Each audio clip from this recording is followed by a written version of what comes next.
Ratna Bhushan, friend, motivator, and guide to IAS aspirant, international motivational speaker, leadership trainer, CEO, coach, political strategist, and policy advisor. Welcome to ASG. ASG IAS believe in quality, commitment, and success. You are gem for me. You are number one. You are number one. You are number one. So before starting, I would like to request to please share, subscribe, and like. The quote of today is: This is the unmistakable teaching of the Gita. He who gives up action falls. He who gives up action falls. He who gives up only the reward rises. But renunciation of fruit in no way means indifference to the result. In regard to every action, one must know the result that is expected to follow, the means thereto, and the capacity for it. He who, being thus equipped, is without desire for the result, and is yet wholly engrossed in the due fulfillment of the task before him, is said to have renounced of the fruits of his action. So this quote of Mahatma Gandhi from the book The Words of Mahatma Gandhi by Richard Attenborough. It's a beautiful book. So today's news source is the Hindu newspaper. At UN meet, Modi calls for the reformed multilateralism. PM says the system needs to be more representative, calling on members of the United Nations to place for the reform. Within the world body, Prime Minister Narendra Modi on Friday said, multilateral system needed to be more representative, and India believed that the path to achieve sustainable peace and prosperity was through multilateralism. He was speaking at the high-level dialogue on the UN's Economic and Social Conference on multilateralism after COVID-19. What kind of UN do we need at the 75th anniversary? Only reformed multilateralism with a reformed United Nations at its center can meet the aspirations of the humanity, Mr. Modi said in this speech, focusing on India's battle against the coronavirus pandemic. The PM addressed that ECOSOC, ECOSOC, that full form is Economic and Social Council, gathering virtually along with the UN Secretary General Antonio Guterres, Norwegian Prime Minister Erna Solberg, and the Chinese Foreign Minister Wang Yi. Outlining India's fight against the pandemic, Mr. Modi said that India had extended its stand to more 150 countries and helped set up a SAARC, South Asian Association for Regional Cooperation, COVID-19 emergency fund in the South Asian neighborhood, $300 billion package. He also detailed economic measures to manage the impact of pandemic, including a government package of $300 billion to bring the economy back on the track, build modern infrastructure, and put into place a technology-driven system. India's recovery rate. In the fight against COVID,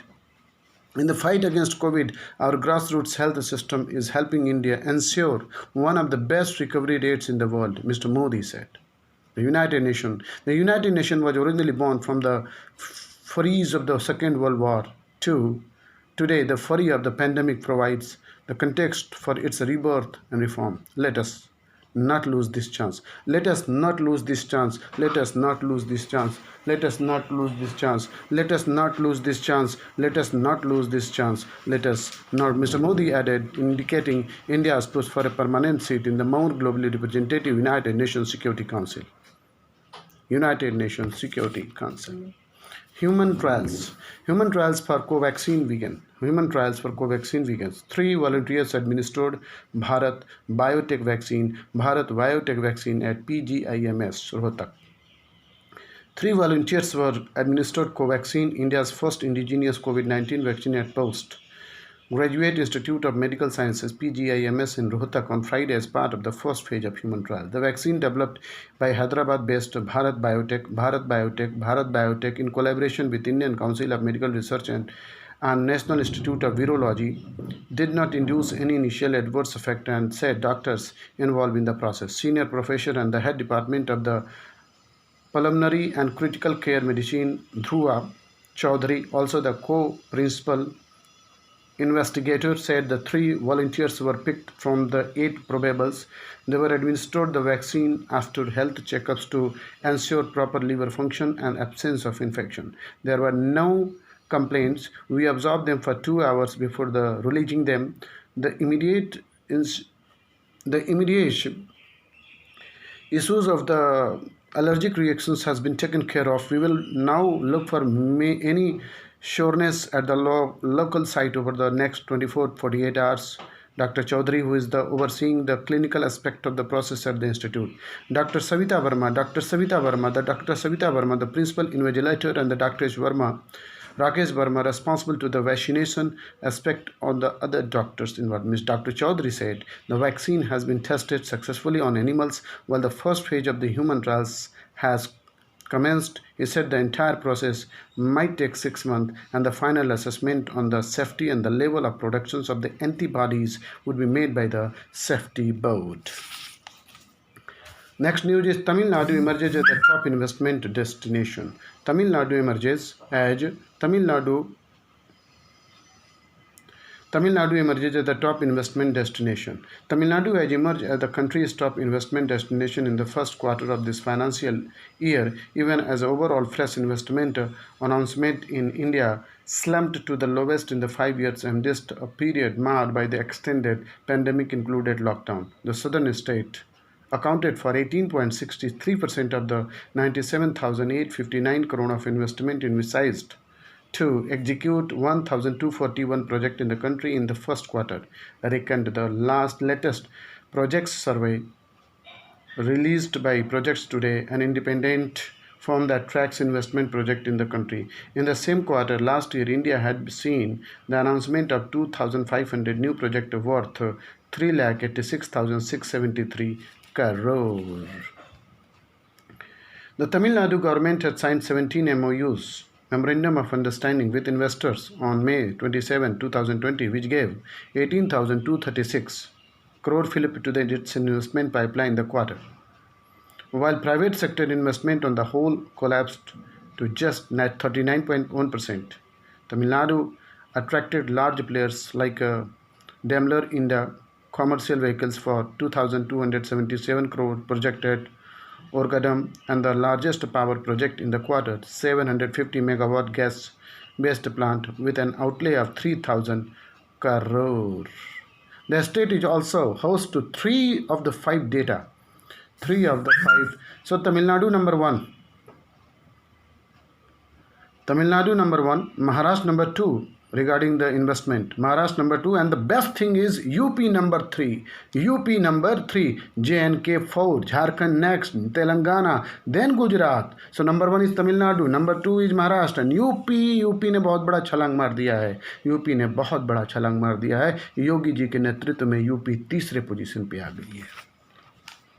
Iran ties need quick diplomacy. Iran ties need quick diplomacy. India must continue to remain politically engaged with the Tehran despite its partnership plan with China. This article was written by Rakesh Sood in the Hindu newspaper. Rakesh Sood is a former diplomat and currently distinguished fellow at the Observer Research Foundation. Recent report that Iran's transport and urban development minister Mohammad Islami had launched the track link program for the 628 kilometer long rail link between the Shahabad to Jaidan. Last week sparked concern that India was being excluded from the project. Iran has since clarified that it is not the case and India could join the project at later stage. This keeps the door open for the Ercon International Limited, which has been associated with the project even as India continues with the development of Chabar Port. Connectivity for Afghanistan. Providing connectivity for Afghanistan through Iran in order to lessen its dependence on the Karachi port has enjoyed support in Delhi, Kabul, Tehran since 2003. Chabar Port on Iran's Makran coast. Makran coast. ये Makran coast उस समय से since Indus valley civilisation से है. Makran coast just 1,000 km from Kandala is well situated, but road and rail links from the Chabar to Jaidan and then 200 km further on Jarganj in Afghanistan need to be built. With Iran under sanctions during Ahmadinejad years 2005 to 13, there was a little progress. Ercon had prepared engineering studies and estimating that 800-kilometer railway project would need an outlay of $1.6 billion. $1.6 billion. Meanwhile, India concentrated on the 220-kilometer road to connect Jaraganj to Delaram on the Herat Highway. This was completed in 2008 at a cost of $150 million. $150 million. Things moved forward after 2015 when sanctions on the Iran eased with the signing of the Joint Comprehensive Plan of Actions or the Iran Nuclear Deal. A memorandum of understanding MOU was signed with Iran during the Prime Minister Narendra Modi visit to Tehran 2016 to equip and operate two terminals at the Shahid Besheti port as a part of the phase 1 of the project. Another milestone was the signing of the trilateral agreement on the establishment of international transport and transit corridor between Afghanistan, Iran, and India. In addition to $85 million of the capital investment, India also committed to provide a line of credit of $150 million for both container tracks. So thank you very much to watch my program. Wish you all the best. God bless. God bless Bharat.